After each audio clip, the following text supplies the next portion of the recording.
Sashimwe bene data, dushimiye Imana kubw'uno munsi twijeje uno munsi tugihumeka umwuka w'abazima. Mugiye kongera kubana mu cyigisho cy'uno munsi, tugiye kuganira ijambo ry'Imana Ntagandashyaka Robert. Bene data, tugiye kongera kuganira ijambo ry'Imana. Imana ibuduhaye umwanya mwiza wo kuganira ijambo ry'Imana. Hari benshi baba bari kuvuga ku bindi bintu bitandukanye, ariko twebwe tuba tugize umwanya mwiza wo kuganira ijambo ry'Imana. Mureke dutangire dusenga twiragiza Imana kugira ngo Imana ibane natwe. Turagushimiye, turaguhimbaje Nyagasani Imana yacu, uri Imana nziza, uri Imana nzima, uri Imana ikomeye, uri Imana ihambaye, uri Imana ivuga bikaba, uri Imana itegeka bigakomera. Turagushimiye, turaguhimbaje kubw'uno munsi tugejeje uno munsi tugihumeka umwuka w'abazima. Turagushimira kuba waturinze, turagushimira kuba wakomeje kutubera Imana, turagushimira kuba wakomeje kutubera umurengezi, wakomeje kuturinda muri byose, wakomeje kutubera Imana. Ishimwe ni iryawe, icyubahiro cyose ni icyawe. Nyagasani Imana yacu, duciye bugufi ngo ubanze tubabarire ibyaha byacu n'ibicumuro, twese dutunganye, unyeze, weze imitima igiye kumva rino jambo ryawe. Uwiteka Nyagasani Imana yacu, utwezesha amaraso y'umwana wa Yesu Kristo, buri wese amugaragareho Nyagasani Imana yacu, kugira ngo nimvuga ijambo ryawe ntaba ari njyewe, ahubwo Umwuka Wera akomeza mbeho, n'abagiye gutega amatwi ino jambo ryawe Umwuka Wera akomeza babeho, kandi ijambo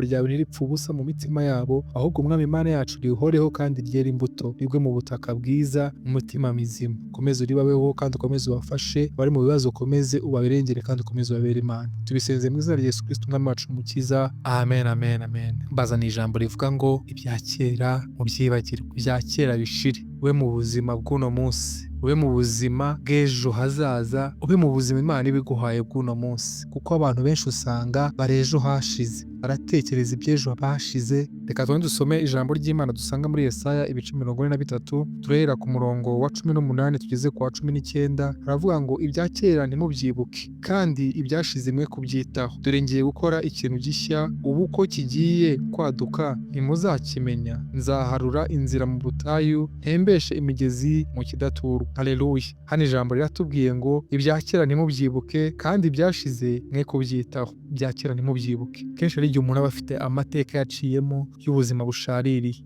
hari aho ejo hashize wari uri, ariko Uwiteka ari kukubwira ngo ibya kera ubyibagirwe. Kenshi usanga abantu bakiri kuba ejo hashize, bari kwibaza mu bintu byashize, bari kwibaza ubuzima bwashize bw'ejo bundi, bagahora bahangayikiye iby'ejo byashize, ubuzima bagiye bacamo, intambara bagiye bacamo, mu bigoye bagiye bacamo. Ntidukwiye kubyibagirwa koko, ariko ntibikwiye kuduherana. Ntidukwiye guheranwa n'ayo mateka, ukibaza iby'ejo hashize ugahora uri imbata yabo.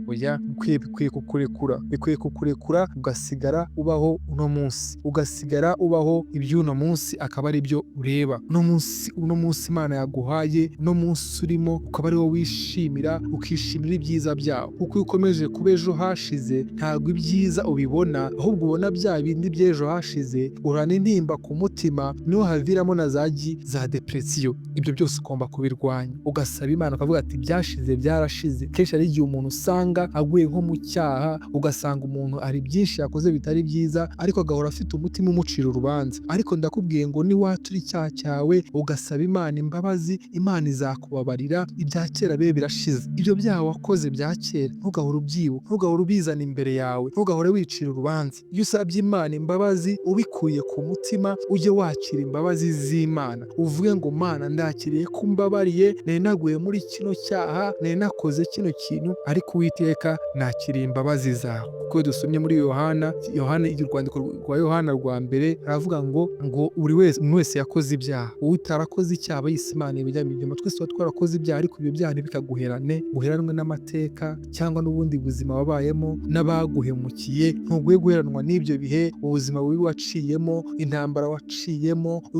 uburwayi waciyemo, ibyo byose ntibikaguherane. Ahubwo ujye uvuga yuko hari Imana ifite iby'irema, yarangiza ikabikomeza. Kandi Imana ifite ejo hawe hazaza. Mbese no kubera iki mvuga ngo Imana ifite ejo hawe hazaza? Nta wundi muntu ushobora kumenya ejo hawe hazaza, nta wundi wahamenya usibye Imana yonyine. kuko Imana yo ijya mu bihe, niwe nyir'ibihe, niwe nyir'ishobora byose, amenya byose. Iyo dusomye hano mu byahishuwe niho bitubwira neza ibyahishuriwe Yohana ibice 21, byahishuriwe Yohana ibice 21 umurongo wa 6 aravuga ngo kandi birarangiye ninjye Alufa na Omega, kandi iti birarangiye ninjye Alufa na Omega, itangiriro n'iherezo. Ufite inyota nzamuhera ubuntu unywa ku isoko y'amazi y'ubugingo. Haleluya. Uwiteka yarakubwiye ngo birarangiye, ibyo birangira. Ibyo ngibyo wahoraga utekerezaho, ibyo ngibyo wahoraga wibazaho birarangiye mu buzima bwawe. Izo ntambara wabonaga ibya kera uhora utekereza, aho utagenze neza, ibyo utakoze, ibyo utabashije kugeraho, ibyo byararangiye. Ariko ngo uri Alufa na Omega, itangiriro n'iherezo. Uwo ni Uwiteka.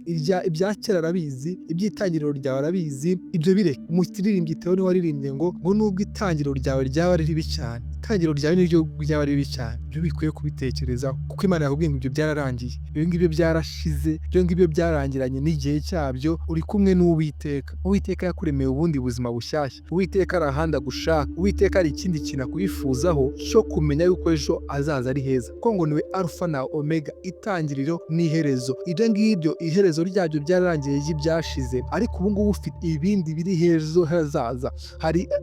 Ufite indi Alufa yawe. Haleluya. Ngo ni Alufa na Omega. Iyo Alufa yarangiye, hari indi Omega iri imbere, kuko ni Imana y'itangiriro n'iherezo. Iherezo ryiza. Nubwo itangiriro ryari ribi cyane, nubwo wabonaga uri guca mu bihe bikomeye, ariko Imana yakubwiye ngo ibya kera byararangiye. Ntukwiye kubyibuka, ntukwiye gukomeza kuba imbata yabyo, ntukwiye gukomeza kuba umucakara wabyo. Oya, reka menya ko Imana igufitiye ibyiza biri imbere. Kuko hano dukomeje muri Yesaya ibice 43 umurongo wa 19 avuga ngo dore ngiye gukora ikintu gishya. Haleluya. Uwiteka arikubwira ngo ngiye gukora ikintu gishya. Bya bindi byari byarashize, bya bindi byarashaje, bya bindi byaribagiranye, nawe niyo mpamvu ukwiye kubyibagirwa, kuko ntacyo wabihinduraho, ntago wasubira inyuma ngo ubikosore. Ariko Imana igiye kurema ibindi bintu bishya mu buzima bwawe. Ibyo ngibyo nibyo ugomba kugenderamo. Dore ngiye gukora ikintu gishya, ubu ko kigiye kwaduka ntimuzakimenya.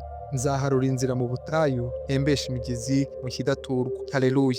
Imana igiye gukora ikintu gishya. Hari hahandi wabonaga wari ugowe, hari hahandi wabonaga waciye mu bihe bikomeye, hari hahandi wabonaga waciye mu ntambara zigoye, ariko Uwiteka aho ngaho mu ntambara zikomeye, aho ngaho ari Kidaturwa, Imana igiye kuhaharura inzira uhagendere. Iyo ahantu hatari Kidaturwa nta muntu uba uhaca, aba ari nko mu ishyamba ry'inzitane, ariko iyo baje bakaca umuhanda, bakaremamo umuhanda, aho hantu haza iterambere, bahashyira kaburimbo, abantu bakaza kuhatura. Hahandi abantu batishimiraga, hakaza ibikorwa remezo, hakaza amavuriro, hakaba umujyi, hakaba imijyi, kuko hari mu Kidaturwa. Ariko iyo bahaciye inzira rero, nawe ngo wabonaga wari uri ahantu bikomeye, wari uri mu bihe bikomeye, Imana igiye kuza hakore, hareme ubuzima, hashyire ubuzima bukomeye, hashyire ibizima byiza. Bya bindi wabonaga bidafite ishusho, bya bindi wabonaga byaciyemo byari bigoye, ariko Imana yakubwira ngo biriya byararangiye, igiye kukuremera ikindi kintu gishya wigeze kukimenya, nawe ntago ukizi. Icya mbere w'Imana igusaba ni ukuyizera, ukayiringira, kuko ni Imana ishobora byose. Ni Imana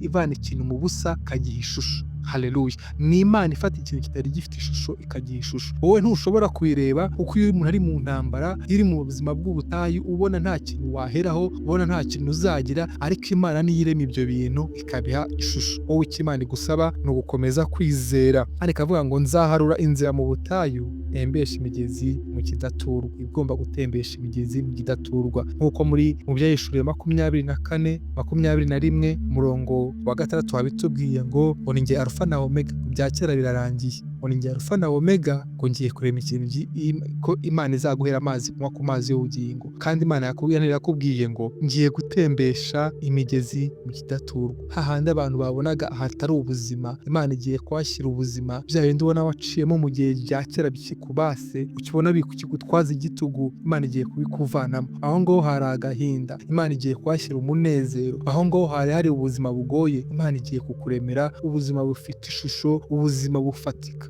wowe icyambere Imana igushakaho ni ukuyizera, ukayishyiraho umutima wawe wose, ukabyereka Imana, kuko ibya kera icyo Imana igusaba byibagirwa. Wikomeza kuba ejo hashize, wikomeza kuba mu bihombo byashize, wikomeza kuba mu mateka y'ibyashize. Wowe wa kera ibyo byararangiye, kuko niyo twezeye Yesu Kristo, twaba kera tuba dupfuye tukazukira muri Yesu Kristo. Imana dukora indi mirimo mishya muri Yesu Kristo, kuko tuba tugomba gupfa. Iyo twizeye Yesu Kristo nk'umwami n'umukiza, ibya kera byacu byose biba bishize, tuba dutangiye ubuzima bushya. Rero n'ubundi buzima bwose uba burimo, nawe uri mu buzima bw'ibyaha, nawe uri mu buzima budafite ishusho, reka wizere Yesu Kristo nk'umwami n'umukiza guhera uno munsi. Ibya kera biraba bishize, ayo mateka abantu bari bakuziho, amateka y'ubusambanyi, amateka y'ibiyobyabwenge, ubuzima budafatika, Uwiteka azabihinduramo bishya, ugire ubuzima bushyashya, ugire ubuzima bufite intego, ugire ubuzima Imana yishimira, kandi Imana ikubare nk'umwana w'Imana, kuko ibya kera bizaba bishize. Imana irimo ibihe ubuzima bushyashya uri muri Yesu Kristo. Imana ikomeze duhane umugisha, Imana ikomeze ikwiteho, Imana ikomeze ibagure muri byose. Ibya kera mubyibagirwe, mube mu buzima bushya, mure gutwa mu kuba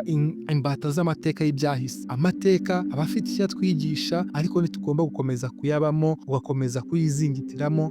Ahubwo ugomba kugira isomo gusigira, ukagira ibyo uvanamo, ariko ntukomeze kuyabamo, ahubwo ukaba ejo hazaza, ugashaka ejo hazaza heza. Uwiteka turagushimira, turaguhimbaje kubw'ijambo ryawe. Ijambo ryawe ni ubuzima, ijambo ryawe rifite ibyo ryubaka rikagira n'ibyo risenya. Reka Uwiteka hakera hacu ahatari heza, ugire ibyo usenya, ugire mwami Imana yacu ibyo turemera bushyashya, ureme ubuzima bushyashya, ubuzima bufite intego, ahatari hari inzira, ahatari hatuwe, ugire ahantu haturwa mu buzima bwacu, ugire ureme ubuzima bushyashya, udusukire ku mazi y'ubugingo, ukomeze utwuhire mwami Imana yacu, kuko niwe Alpha na Omega, niwe witangiriro n'iherezo, niwe uzi byose, niwe ubera hose icyarimwe. Reka utegurire ejo hazaza heza, aheza harimo wowe, aheza harimo Kristo Yesu. Utarakumenya akumenye mu izina rya Yesu, apfane nawe, azukane nawe Yesu Kristo. Komeza uganze kandi ukomeze utegeke ibyo ushaka, ukomeze kubikora mu buzima bwacu. Byose tubisenze mu izina rya Yesu Kristo umwami wacu umukiza. Amen, amen. Mukomeze mugire ibihe byiza. Shalom, shalom.